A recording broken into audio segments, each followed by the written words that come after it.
Hello everyone, in today's video, I'm going to show you how to fix Docker Desktop WSL update failed.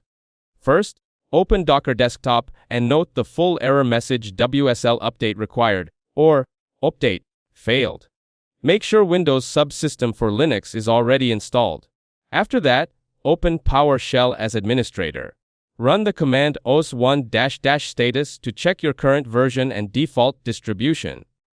Now, run os1-update to install the latest version of WSL. If the update fails, use rs1-shutdown to close all WSL instances. Then, download the latest WSL installer package from Microsoft's official website. Run the installer manually and restart your PC once completed. After reboot, open PowerShell again and run OUSL set-default-version 2. Launch Docker Desktop and allow it to reinitialize WSL integration. If still stuck, go to Settings, select Resources.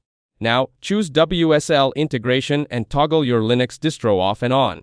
Finally, restart Docker, and the WSL update failed message should disappear.